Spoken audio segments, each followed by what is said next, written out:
So I had mentioned earlier in the first videos what kind of I had already bought a microphone. So which microphone was this?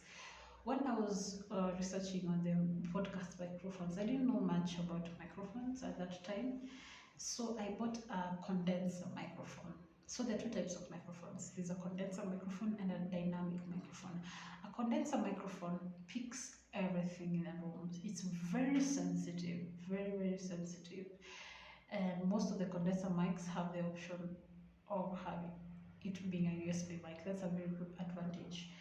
A USB mic means that you don't have to connect your mic to a certain converter or a certain whatever audio interface so that it can the file is digestible by a laptop or can be picked up by a laptop. So condenser mics are very good when it comes to having if you have a very quiet environment, and if you it really picks up everything, and it's very, most of them they're just handheld. It comes with a pre-installed mount that you can always use.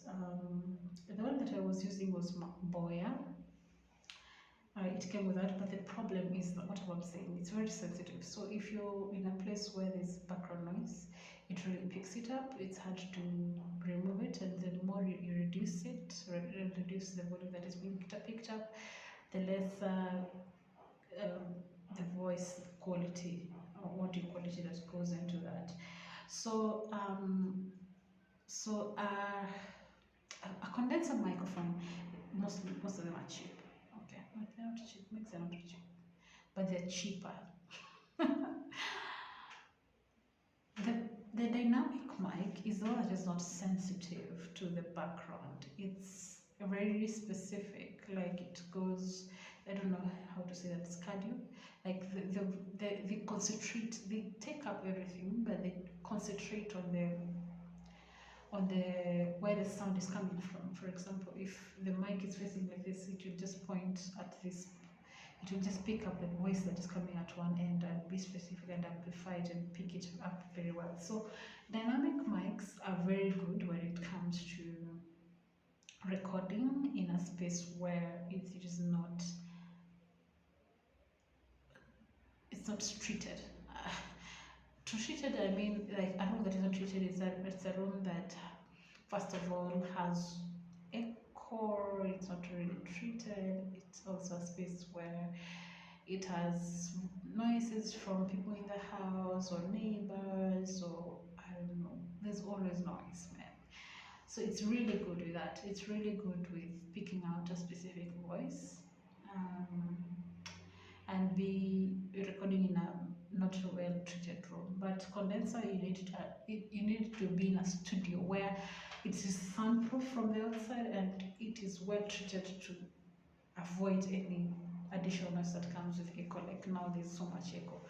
So yeah, condenser mics, I mean, I don't know, I will never use condenser mics in my life unless I don't have an option, but I have it. I use now, that was a Boya. The common condenser mic is a Blue Yeti, which is the most common people use. It's about $100. Most mics are $100 there, 10,000 shillings, Kenyan shillings. But of course, in Kenya, most things come more expensive. But the condenser mic, I bought it was being sold to me at 12K. I bought it at 10K or 9, I'm not sure, I can't remember, but I remember always bargain, man. There are very few houses that are doing that, but yeah, one has to be careful. You're not given the wrong. Of course, the podcasting scene is not very vibrant, but at the same time, it is growing. So people know that this product is needed. So there's a chance of getting something that is not genuine, and I don't know how to help with that though. So it's just getting recommendations from people who've used the shop before, and so that you avoid getting something that is fake. The other options that are, okay, the condenser mics are of course more expensive, but things like the Rodecaster, I think I mean dynamic are more expensive, but I think Rode is dynamic if I'm not wrong, but just check what dynamic mics are there that are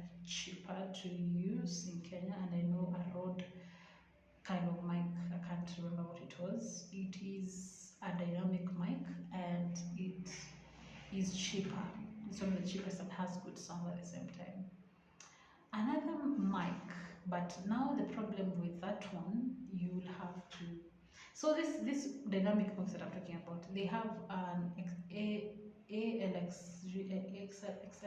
cable, I think, input that you need an audio interface to plug it in directly to the laptop, like you had to direct to the laptop things. The only USB mics that I know that are dynamic is the Shure new MV7 that I have actually. I don't know any other mics that are dynamic at the same time they're USB. There are more USB mics that are condenser mics, but dynamic mics that are USB, there are very few. And yeah, and in terms of, you know, so Shure, the Shure distributor that I know it's called Sound something, I can't remember, but that's where I bought my Shure products from. So far, I'm not disappointed. Shure is one of the top producers when it comes to getting mics that are good, because of the SM7B, which is the best when it comes to broadcasting. One of the best, not the best, one of the best. Like I think it's the best. It's a legend of podcasting. The other mics that you can use, but I don't know much about them. I've not used them, so I won't talk about them. But I know people talk about Rode, and yeah.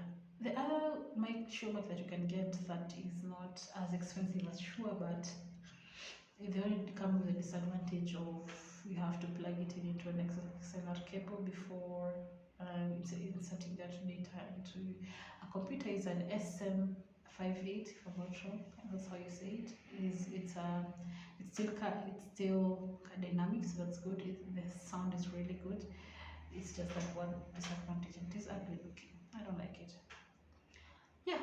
So what else in terms of mics? Okay, so those are the main podcasting mics, the dynamic and the condenser. These the big mics, but you can use your phone to record. Like that's okay. Most phones come with a very good recording, recording capabilities. So a phone is good enough. It's just that the angles of using that phone is something you need to figure out so that you produce the best footage. But a phone is fine. Like it's fine. You can always get it. Then even edit it if you want to edit further using a phone, a computer. But it's usually good enough. The problem with it is the background noise that might come, but it is more specific. It picks up good voice, but it's not as good as what I was talking about before. But a phone is good enough to have a podcast, man. You don't have to stress yourself. Then the other thing, if you have a phone, you can also use together with a headphone or earphone. That if you compare with the audio that is coming out of a phone, it's better than you can use that. The other mic that you can use is a lapel microphone, of which it's just a lapel. I don't know if I just Google that. I will show you mine, but I'm feeling really lazy. It's just a lapel that you can plug it in and just start. It's more cardiac also. It's the ones that people use for interviews on TV but most of them are attached to a recorder, some sort of recorder attached to your body. But you can always put it somewhere here in your clothes, and yeah, you're good to go. So a lapel is good enough also. It has the dynamic thing with it, the cardiac thing, but it's not as good, but it is good enough. That's all I can say, because sometimes it picks up frequencies from other things. And a lapel, it's about me. I bought one at less than 1,000 shillings, the one that I have right now. And there's another that I bought that has a battery. This one doesn't have a battery, so this is good enough. One has a battery, but once you plug it in, it just works. But I feel like if something has a battery, then there's a shelf life to it.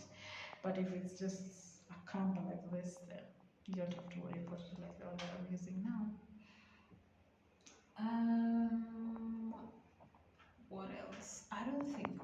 Then the recorder thing, that I said, is a recorder that you can have that you can just talk into the recorder. That's it. So I have not used this, so I can't talk much about it.